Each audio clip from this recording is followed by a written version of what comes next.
Hey guys, welcome back to my channel. In today's video, I want to talk about how it feels like to have over $50,000 in student loan debt. Stay tuned.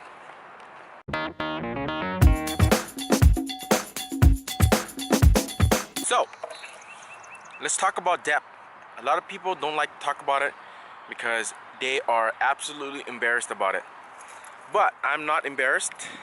In fact, I want to share it with everyone so that you can avoid it at all possible. Now, let's talk about my debt and how I feel about it, or how I feel about having debt. Well, you got to go back to 2005 to 2010 when I accrued debt and continued to accrue debt from 2010 to 2016. But from 2005 to 2010, honestly, I didn't feel a thing while I was accruing debt. That's because I was still in school. I wasn't accruing interest, but I kept borrowing money from the government to go to school. Now, when I'm borrowing money from the government, at that time, I didn't really think too highly about it. I thought that after I graduated from university, getting a degree in human kinetics, that there would be a job at the end of the tunnel. There would be a good paying job that would allow me to pay off my debt. Unfortunately, that wasn't the case. What actually happened was, it was during the recession. It was during the post-recession, 2 years after the recession, and jobs were not readily available. There was no job in my field. I knew that I had to continue my education, but by that time I was too tired of going to school because I went to school for the longest time ever. Yeah, sorry about the interruption. It's way too hot out there. I found a tree which provides a little bit of shade, so I can now continue my story. Anyway, so been going to school for the longest time ever. I had enough of school, wanna just get into the work environment. So I first started looking for a job in 2010. Got my first job as a dishwasher for Salmon's Rental, which is a catering company. And then one of my friend who worked at the casino at that time recommended me to work at the casino. So that's where I started working at the casino from 2010, late 2010 to 2013. Meanwhile, my student loan was put on hold.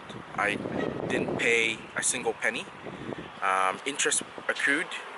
I continued to apply for the repayment assistance plan. So the repayment assistance plan is a program offered by the BC government as well as the federal government that gets rid of the interest while you are looking for a full-time position. I did receive a full-time job after my second year of working at the casino, but I still didn't pay off my student loan. I didn't even pay a single penny just because it was too overwhelming. I didn't think I made enough money to even pay off my student loan, but I did manage to accumulate about $30,000, which I used to reinvest in my own education. So the feeling of having debt over your head from 2013 to 2016 is a bit overwhelming.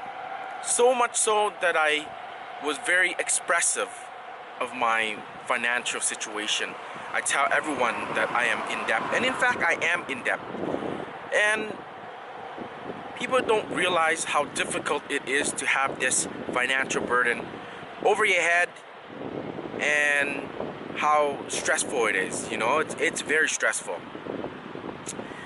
Now, how do I feel in 2019? So in 2019, as I'm speaking to you, I feel a lot better, just because I have enough money in stocks to pay it back if and when I want to.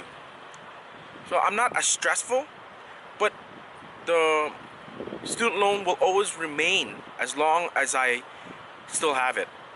And I still have it until this day. When I will pay it back, I think if you look at my previous video, you'll see exactly when I'm planning on paying it back. I'm hoping to reach around $143,000 before I pay it back, just because I'm planning on buying my own condo by 2020, and so I am currently investing that money in the stock market, and in return I'm getting dividend while I am investing the money in the stock market. So that is my plan. Hopefully I reach the point where I'm able to not only pay off my student loan, but also to have a significant down payment for a condo. Anyway, so that's how I feel from 2005 to 2019. If you enjoyed this video and if you want more video, please click the like button, subscribe, and I will see you in the next video. Have a good day. Cheers. So here is a bonus clip if you have watched all the way to the end. I just want to talk about student loan. In more particular, I want to talk about how it's delaying my goal.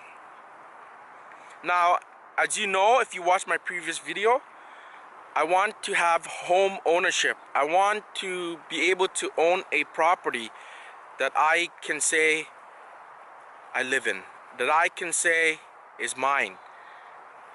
Unfortunately, because I have this $43,000 in student loan, I'm not able to buy it sooner. I have to contend with having to wait until 8 more months later when I accumulate that $43,000 on top of my down payment of about $100,000. So I need a total of $143,000 before I can consider even buying a place in Vancouver, BC, Canada. So that's today's video. If you stay all the way to the end, which most of you who are currently watching, you'll know what my goal is. I'll talk to you guys later. Subscribe if you haven't. Once again, click the like button and I will see you in the next video. Cheers.